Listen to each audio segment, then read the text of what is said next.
Welcome to the BSSK Radio Show. I'm your host, Onomi Shoro.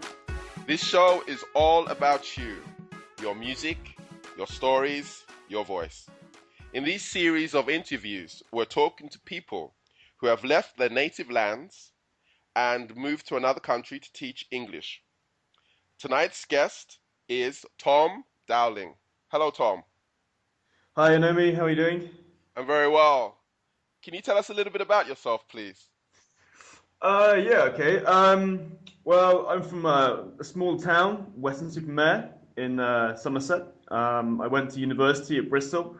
I studied ancient history and classics, and then I did the MA in the same field afterwards. And my story was very similar to many others. I left university. I had to take on a job I didn't like. Did that for 14 months. Then I moved to Norway for several months, where I was a waiter. Nothing spectacular, but it was the experience that I was looking for.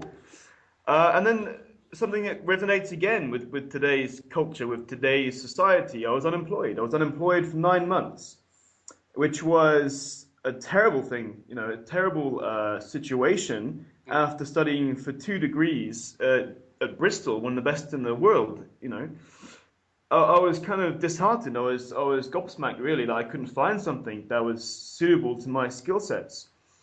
During this time, I wrote 3 novels, so I was keeping my mind active. So you're a novelist? Yeah. I've published a novel last year, which is going slowly, but I think it will get there. Mm-hmm. So during that 9 months, it was then I decided to go to Korea. So most of that time was orientated to interviews in Korea and paperwork and finally getting to Korea. Then I spent 2 years in Korea, teaching English, of course. Mm-hmm. And I moved to Saudi Arabia about 2 months ago. Wow. We've got to let the listeners know that Tom, as you can hear from his accent, is from the United Kingdom. So, God bless the Queen. God bless the Queen? Oh, well. Indeed, yeah. I don't know about that. Anyway, first question. How would you describe your time teaching in Korea? I enjoyed it. The first year I enjoyed, the second year not so much. The first year was difficult in many respects. Person-wise, I broke up with my girlfriend at the time, and obviously coming to a new country, a new environment, a new job, it was very difficult the first 2 months.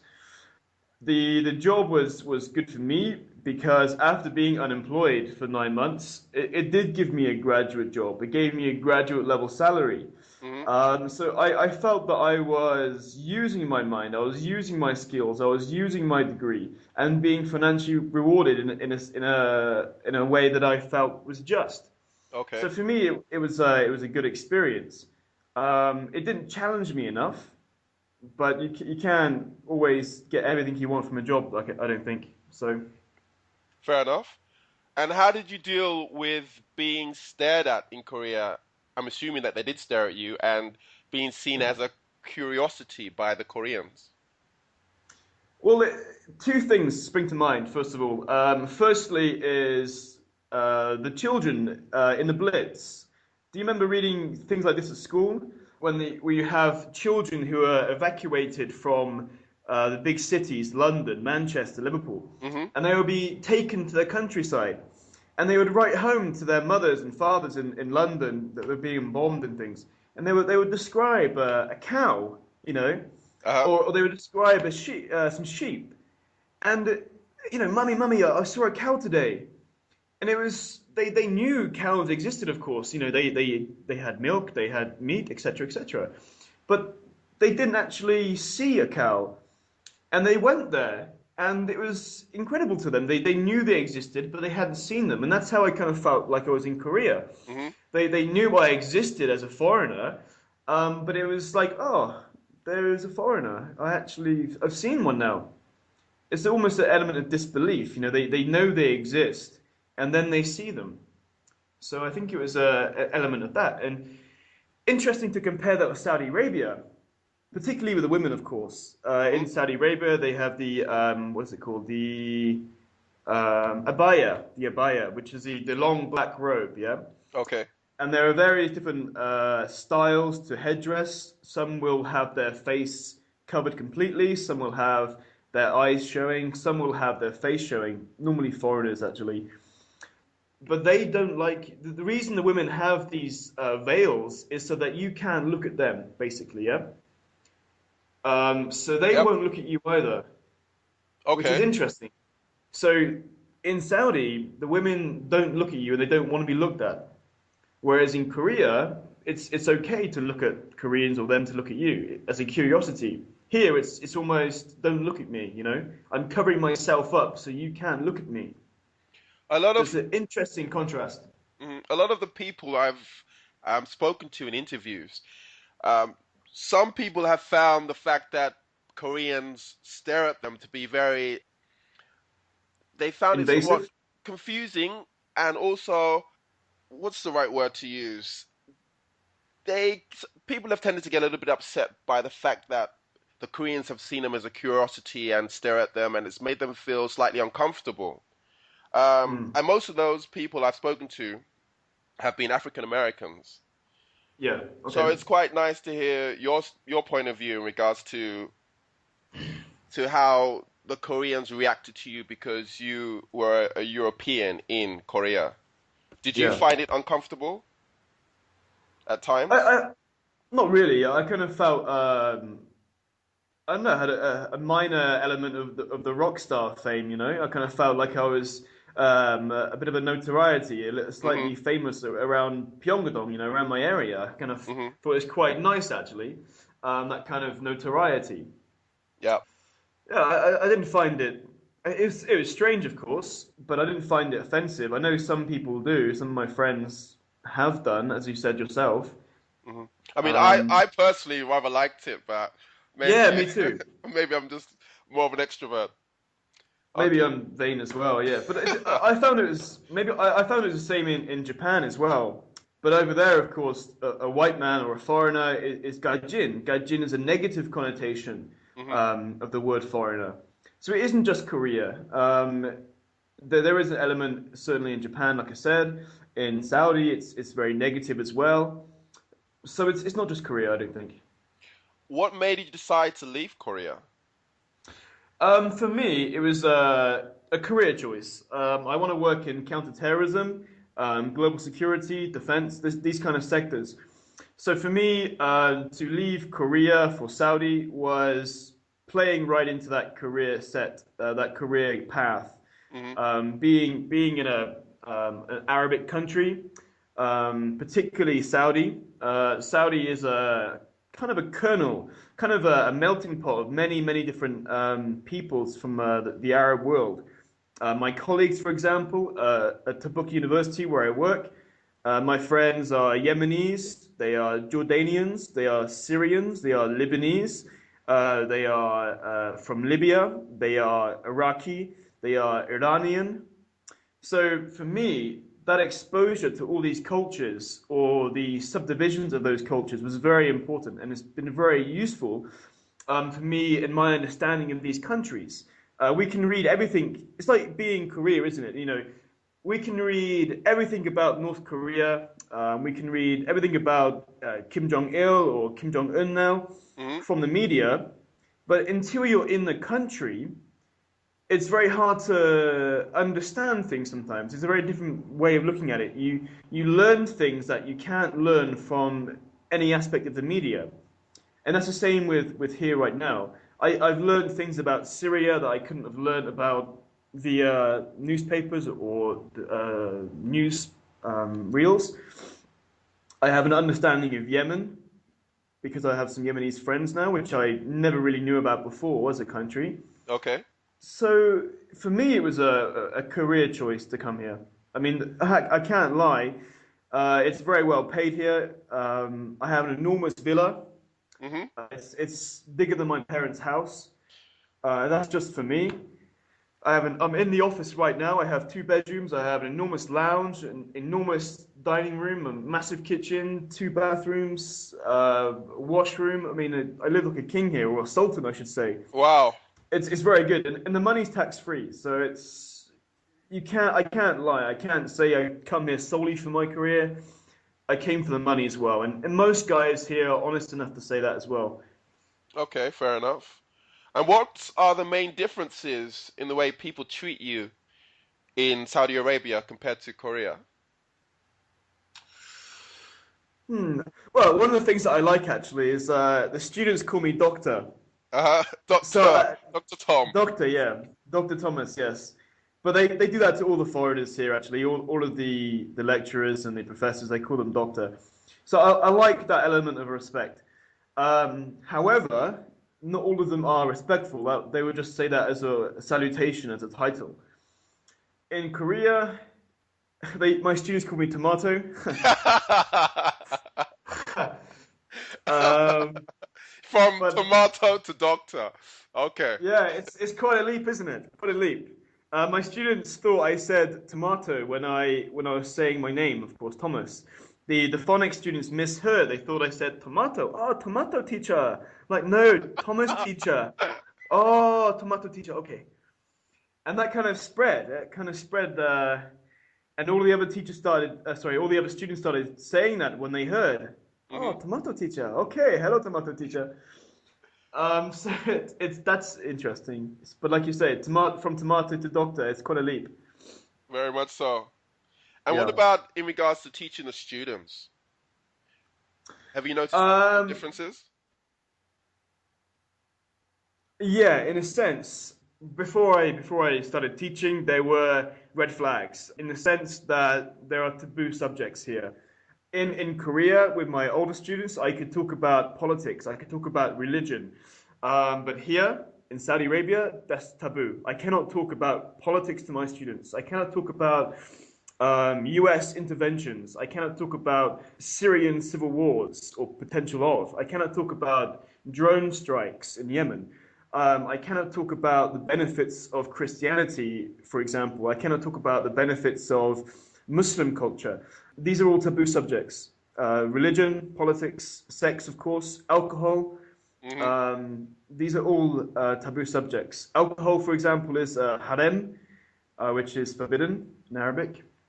Okay. Um, So so yeah, now I have to let the listeners know that me and Tom have met many a times over a glass of red wine, or should I say, over a few a bottles few of red wine. bottles, yeah, bottles, So, yeah. so for you to be going out to going without drinking alcohol, that must be a challenge and a half for you. As we briefly mentioned earlier before this interview, alcohol can be acquired in this country. It is illegal. It is illegal, and I'm not sure of the penalty. I must admit. And I know you laugh, and I'm kind of smirking now, and I'm taking it very lightly when I'm talking about this, as you can tell from my voice and the tone and intonation. But Hmm. it is illegal. It is forbidden, and I don't know what would happen if we were caught. Actually, because I'm not me personally, I am consuming, but it is being brewed on the base, on the compound. If we want beer, for example, we would go to the BAE compound. I live in Tabuk. Tabuk is a northern city, it's a military city. There is a tank division, there is an infantry and air force division, all Saudi. Hmm. There is a US military base, and there is BAE, which is British Aeronautical Engineering, I think, isn't it? I'm not sure. Anyway, so if we want beer, we go there. But because BAE is a military contractor, it's a big defense, strategic engineering development, that kind of stuff. To get to the beer, it's not a question of going to a pub. You know, you can just walk in and say, you know, where's the local? You have to go through checkpoints. Now, let me elaborate a little bit on that to give you an element of how a feel of what it takes to get beer in this country. Right. So I need my passport. I need my documentation. I need my visa. I need my approved documentation from the government to say that I can work here, that I live here, that I'm from this compound, Al Qaim compound. Right. With my paperwork, I can then basically go in. Now, first of all, we have barricades. Sorry, We have this is to get to legal get beer that is allowed no, no, for the no, no, no, no, no, military no. No, this or is to what? get in. this is to get into the compound to drink beer illegally. To drink beer illegally, you have to show your visa and passport. Well, it's to get the passport is for the compound, the military compound. Mm. So the military compound is surrounded by walls, like all compounds in Saudi Arabia, they're surrounded by walls. So I look out the window now, I've got about a 10-foot wall with barbed wire across it. That's my compound. But the BAE compound is enormous. There's like 1,000 families or whatever there. So to get into it, because it is restricted military, we have to go through all these roadblocks, these anti-tank blocks, and there are 4 machine gun nests with guys behind them. This is to get illegal beer, by the way, Wow. as I said. Wow. So we have to go through this checkpoint, this massive checkpoint, to get to the pub for the beer, which is illegal. And the beer is brewed on base, you know. So it's not a pint of Carling. Thank you, landlord. You know, it's just brewed by the boys, you know. Wow. Wow. But it is free. They don't charge you for it. Like, you know, you give a little few reals at the end, say thanks for the beer, but they don't charge you for it specifically. Wow. That sounds like an adventure and a half just to get a beer. Yeah, and coming back out when you're hungover, it's not very easy either. Okay, so let's go into the first track that you have selected for us to play. Yeah, the first one is Melodious Star. I love this track actually. It reminds me of Jamiroquai, that kind of bluesy, kind of laid-back style. So that's the first one I'd like to choose. So over to you, Anomi. Okay, here we go. Here's the track. Melodious star, don't panic at these words, they leave your lips. Don't you ever say that you were once alive. Melodious star, if you feel the beat then move your hips in time, for singers won't change your mind. Cause I've been looking for a girl to take away my time, so I can sit and watch the world, make it all be mine. And I can't think of you until the passes by, to stop and hear these words, as words don't cross the line. Melodious star, the groove won't kill your moves, then let it fly, it'll only hurt in time. So, did you enjoy that track, Tom?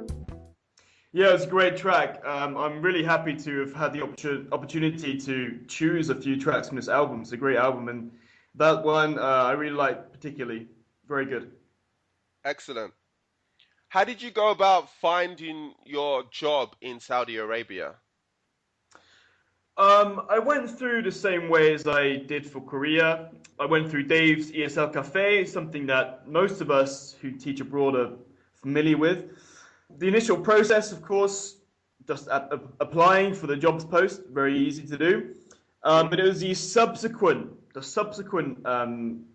interviews that were not so easy. Not so easy in the sense that there were many of them. And when I did finally pass the interviews, there was a long wait between the contract being offered, the contract being given at least. It was already offered. It took a month for me to get the contract.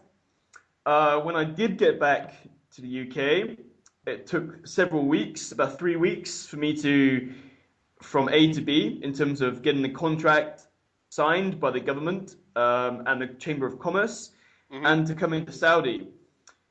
There were a lot of hiccups with my paperwork. The contract took, say, a long time to come. There was a few issues regarding the company not paying the medical fees when they said they were going to on time. So my recruiter couldn't advance things because the medical services hadn't been paid. There was a shortage of workers at the Saudi embassy at the time. So it was a bit of a nightmare, really. It was a long process, maybe 2 months from the first interview or the first application to getting here.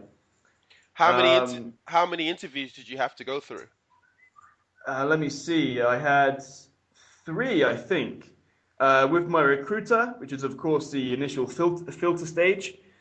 Then with Walid Abdullah, he's the number 2 man for the company. And then I had a subsequent interview with my recruiter. So 3 interviews to get here. Yeah. Oh, that's not too bad. That's not too bad. Yeah, it's very interesting. My first contact with Saudis was the number 2 man in the company, Mr. Walid. And he struck me as a very direct man, very direct. It was about 8 minutes, I think the interview was. And it was a very direct interview. Each question, very direct. You know. Can you give us a few examples? I'm trying to remember the interviews now. How long have you been teaching? Oh, about 2 years or so in Korea. Then he would move on to the next question. What do you like, or whatever, you know? It was very direct. He had a series of questions in mind, and he wanted direct answers. That's it.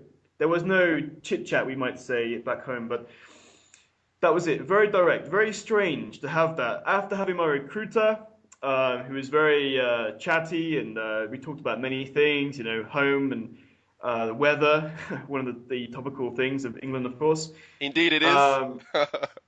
And then to go from that to very direct questions, it was very strange. Okay, Yeah. fair enough. Okay, let's move on to your social life in Saudi Arabia. Social life, eh? Yeah, I mean, a lot of people have heard that in the Middle East, the laws there are very strict. How have you found the situation in Saudi Arabia? It's undeniable. Muslim countries, the laws are very strict.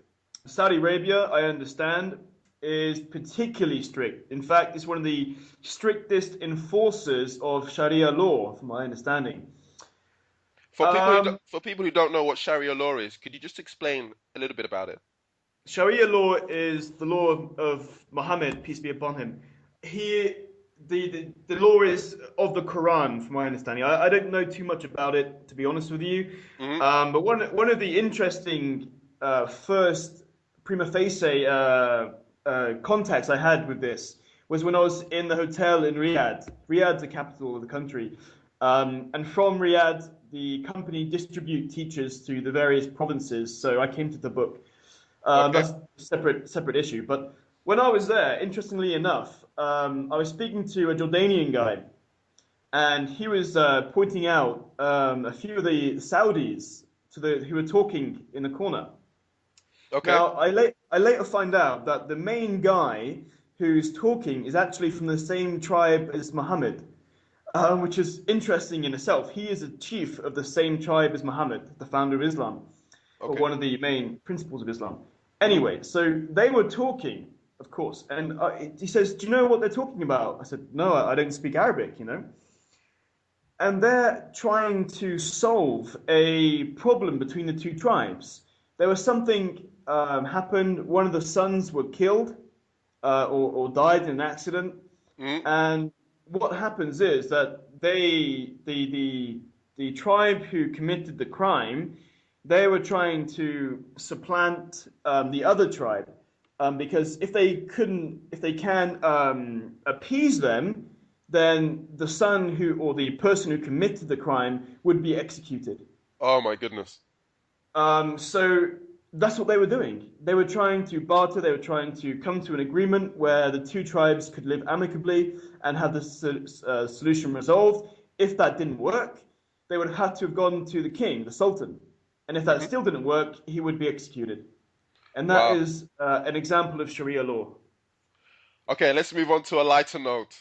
Wow. Yeah. So, your social life. Are there many foreigners there? Is there a close-knit foreign community in your neighborhood, in your city?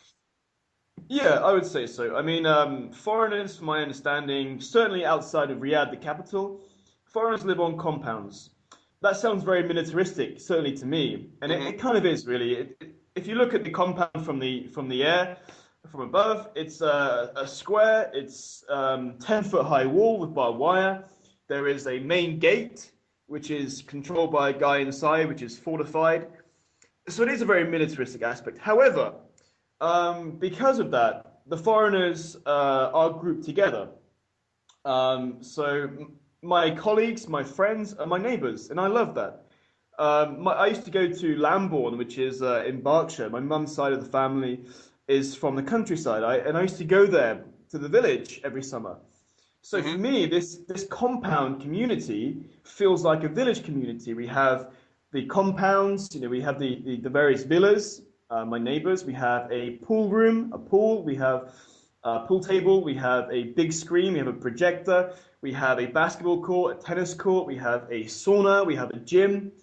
It's pretty self-contained. How easy is it to get out of the compound? Oh, easy enough. You just walk out through the main gate. It's all Great Escape style here. Oh, Colditz, Colditz Castle. it almost seemed like you guys were in the compound, you live in the compound, hang out in the compound, teach in the compound, and maybe there's like a huge security check to get out. But No, we teach on the university, so we're ferried by the buses. There's a bus that picks us up, one for the boys, one for the girls. Of course, there are segregation, male university, all male university, and an all female university.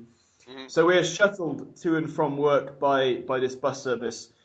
So, but yeah, I can live comfortably in the compound at university and not really need to go out into Tabuk, really. It's a bit of a dust bowl from what I've seen of it. I've been to the mall a few times, which in itself, going back to your question of social life, is very odd. Obviously, I'm not married, so I'm classified as a single man, Mhm. and it's very hard to go into the mall as a single man. Normally, you have to go in with a family. It's very peculiar. So I Wow. go with my friend Islam. Islam is like a Montrealer, and his wife's Egyptian, and I go him with his family to the mall because I can't go in on my own. It's very peculiar, very strange. And if Yeah. you go to a coffee shop, not so much in Tabuk, I haven't really been to coffee shops in Tabuk, but in Riyadh, you go to Starbucks and they have a singles area. Uh, and you think, what's going on? Is there some kind of dating thing coming on? But no, there is a family section and there is a single section. If you're not married, you are single, and you don't associate with women. You do not associate with the opposite sex. Wow. So if you were interested in dating, and going to a coffee shop, as many people do, that just wouldn't happen. So this leads on nicely to my next question. What things have you struggled to get used to living there? I mean, from my understanding, it seems like the big separation between male and females there would be a huge problem for me. But Yeah. how have you handled that? I'll tell you a little anecdote before I answer that question. Okay, so me and Islam, my friend from Montreal, Greg, another Canadian from Waterloo, and Jamie, another Canadian, so three Canadians and me. We were with Islam's family in the mall. This is last week during our vacation. Okay. And we're having a conversation, just a general conversation about impressions of Saudi and whatever. I mean, those guys have been here a few years now, so they're quite hardened veterans of this place. And we were talking about women, looking around, and they're all covered up in their abayas, most of them with just the eyes showing. Hmm. And and Islam had the comment. He said, "Oh, I just saw a bit of leg, a bit of flesh," and that's what He it's was lying. like. He was lying. Was it? Did he actually see a bit of flesh? I saw a bit of flesh, a little bit of leg, a bit of ankle, and we were all like, "We're like, really? Ankle? Wow!" And it's like seeing a woman's cleavage in a sense. And I'm not to be too crude, but you're kind of seeing a bit of flesh on a woman. It's quite amazing, actually. You see a little bit of a wrist, and it's like, wow, I saw some wrist today. That's what it's like because it's so different. What about internet access? Is that restricted as well? Are we talking of the more naughty kind? If you want to put it that way, yes. Yeah, it's restricted. It's Really? restricted.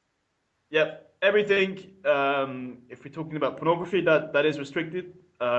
Saudi Arabia and most other Muslim countries have a ban on that. You cannot access it anywhere with any medium. Even if you're looking at Men's Health, I mean, I read Men's Health a lot. If you go on to say the sex part of Men's Health, which is about obviously seducing women or whatever, Hmm. but that's forbidden as well. You can't even go on there. If you, Wow. it's completely shut down. So if you want to meet any ladies, how would you go about doing it there? I have no idea. So you must be I, I suffering. think I think the idea is you bring ladies here. To be honest, Islam's daughter, a lovely girl, she's about 6, Layla. She said to me, she knocked on my door when we were just about to leave, Hmm. and she said, "Where's your wife?" Okay. Because the expectation is that you bring your wife here, I think. But the paperwork makes it difficult anyway, even if I was married. But So it's very. as a single man there, it's very difficult to meet ladies. I'm attached anyway outside the country, but yeah, it would be very hard to do that. Not But to be what a- too. but Sorry. what about the female teachers? What about them? Are they in a different compound? I mean, where are they? They're on the other side actually. Yeah. And when I say the other side, it's not kilometers away. It's about 20 meters from where the males are generally. And we intermingle in the pool room. As I said, the Oh, okay. compound is an enclave for Western values in a sense. We can pretend to be Western in the compound to a fashion. Although, Okay. as I said earlier, it is forbidden to drink alcohol. Men and women shouldn't mix. But it is lax, it is more lax on the compound. That's not to say the laws don't exist here, but they do. Okay, fair enough. And wow, that sounds really interesting. Really, really interesting. Okay, so what is the main thing then you've struggled with? Uh, main thing. I think I'm pretty hardened to living abroad now in different cultures. And my historical background, I'm kind of used to reading and adapting to different cultures and places, and done it in Norway, in Korea, and now Saudi. So there wasn't a big thing for me, except for the women. I mean, the women, of course, are the big change. You know, you're used to seeing women here and there, Hmm. but they're all covered up. You can't go out for a pint, which is something that you like to do now and again, or a glass of wine. You can't go out. You can't go to a bar and just ask for a beer. You know, you can't go out with your female friend to a coffee shop for a coffee. That doesn't happen. Mm. Um, But the pay is really yes, good though. But the pay is really good. yeah, the pay is Talking talk awesome. talking about pay, could you let Yeah, our listeners know roughly the wages you get there in comparison to Korea? I'm being paid twice as much, Awesome. and it's tax free. Yeah. Awesome. Awesome. Also, with the Middle East being so volatile, how safe do you feel in Saudi Arabia? Well, that's a big question, I think.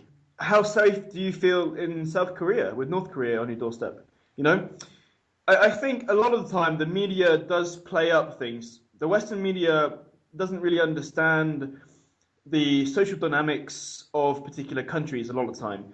My mother, my family were really terrified of me going to South Korea with North Korea on the doorstep. But if Hmm. you live in South Korea like we have, Hmm. then you know that the chances of North Korea invading the South, I know it came close last year, but most people in South Korea, South Koreans themselves, they don't think anything will happen Hmm. because they know what the North is like. They know that generally it's saber rattling. They've done it for decades. But the Western mind, oh, don't go to South Korea. North Korea has nuclear weapons. It has a million-man army. It will invade at any moment. You have to Hmm. get out. Make sure your passport is with you at all times. Make sure you know how to get out of the country. Fair And enough. that's the hysteria that I think the West has of South Korea, and I don't think it's justified. Coming back to Saudi Arabia, yeah, I mean the laws are strict, and if you do deviate, you will be deported at the very least. Hmm. One of the scary things, actually, and I do admit I was a little bit afraid when I learned this on the way to work. One of the Americans pointed out, is that Thomas over there, you know the mosque? Yeah, that's where they execute people. Wow. I'm like, Was he being serious or was he uh, joking with you to wind no, you no, up? deadly serious. They behead them. They're executed there. Deadly serious. Wow. That kind of concerned me. But if you pay respect to the law, then you of the land, then you will be fine. If you don't, that's a problem. Going back to the more of the political aspect, Saudi Arabia is an ally of the US. Some might even say a vassal state in some respects.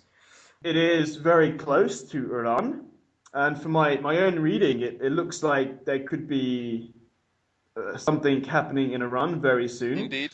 In Saudi Arabia and UAE, they've been recruiting thousands of Colombian mercenaries. Thousands. They're in military camps. Thousands of Colombian mercenaries because they're not Muslim. Muslims won't fight other Muslims. So they will do it by proxy. Oh my goodness. These Colombians will do that. I think the Saudis will offer military intelligence. Not that it's worth much by what people think here. And the Colombians will go in as a proxy military. They have no problem in sending other people to die as long as they're not Muslims. The US are based particularly in my city as a lot of the Saudi units. They have a large military themselves. Bahrain has a fifth fleet, the US Fifth Fleet. Israel is getting more anxious over Iranian nuclear armaments. Do they have them? I think they're very close. And Yemen. I mean, Yemen is Saudi Arabia has been sheltering the Yemeni president, who's now been deposed or resigned. You have a lot of other terrorist groups around the area, close to Egypt. I mean, Tabuk is very close to Egypt. Sharm el-Sheikh, not Cairo, the Red Sea. Tom, you are not really selling Saudi Arabia to my listeners. Again, I go back to the original point. How safe do you feel there? Well, that's what I was getting back to. Sorry, a big tangent there, but I'm getting back to that. My point is that all countries have a certain element of hysteria from other people's perspectives. If you look at South Korea, they think Europe is unsafe. Gun crime, knife crime, they're terrified of it sometimes, they say. But we have that idea of South Korea. Saudi Arabia, I think, is as safe as anywhere else. You know, really? If you pay heed to the laws of the land, then you will be safe from the law, which is something that obviously a lot of foreigners are worried about. Military-wise, the Saudis won't attack other Muslims in the area. That's my understanding. Muslims don't kill other Muslims, or at least they don't try to do it that way. Saudi Arabia won't go into a war. They might provide military assistance in terms of intelligence, but I think this country is as safe as any other country. It might not seem that way, but then South Korea doesn't seem that way when North Korea are on the doorstep either. Okay, fair enough. Okay, as we're coming to the end of this interview, what words of wisdom can you share with potential teachers who are looking to teach in Saudi Arabia? I would say do your research, of course, like you would anywhere, but don't be put off by a lot of the stereotypes or what you hear from Saudi Arabia. Look into it yourself. Contact people like me or other foreigners here and ask them about things. One of the big misconceptions is that Saudi Arabia is this fortress of TEFL, in a sense that you need years of experience and a master's degree to come here. That's how it used to be, and that's how I thought it was. I believed that was the way it was, the way people in the community talked about it. Saudi Arabia is this fortress of TEFL, you know, extremely well paid, great lifestyle in some respects, tax-free salary, massive apartment. So in order to qualify for that, you need lots of experience and extra degrees. 5 years ago, the government, the king, he introduced this idea of the preparatory year, and that caused an explosion. Maybe not the best word to use in terms of terrorism. You know, choose my words more carefully next time. But that led to a massive increase in the demand for teachers because we had hundreds of thousands of students who started to go to university to learn English for their preparatory year. So now you don't need the MA to come here. You just need a BA and a year's experience normally. The MA does permit you to get higher salaries, but it's not this fortress that people perceive it to be. I don't think it's as dangerous as people perceive it to be either. So I would say, you know, address your concerns if you want to come here. Look at the concerns. Yeah, I mean, Saudi is in the middle of an Arab world, which is believed to be the kernel of terrorism, which it is in some respects. It is the center of what could be a Middle Eastern war. Yes, I'm not disputing any of that. There is laws which are very strict. They are all the preconceptions that people have. They are concerns that people have, and they are right to have them. But if you do your research, I think you can reassure yourself, you know? Okay, fair enough. Wonderful. Thank you so much, Thomas Dowling, otherwise known as Tom. Can you please... Or tomato. Or tomato to the Koreans. Yeah. Excellent. Yeah. Could you let us know the last track that you'd like us to play to end this interview? The last track is 4 Walls by the same artist. I think it's a good track as well to end on. Awesome. Okay, here's the track, 4 Walls.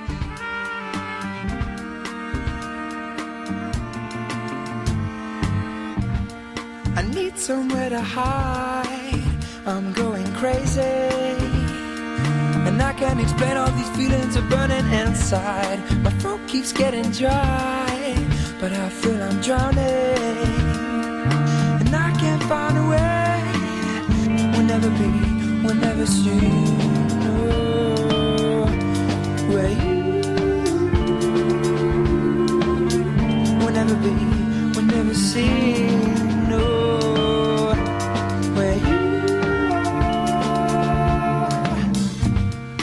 Get me out of here, no time to panic.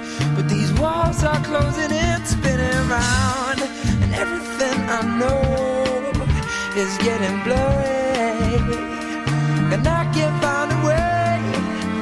We'll never be, we'll never see, no, where you are. We'll never be, we'll never see.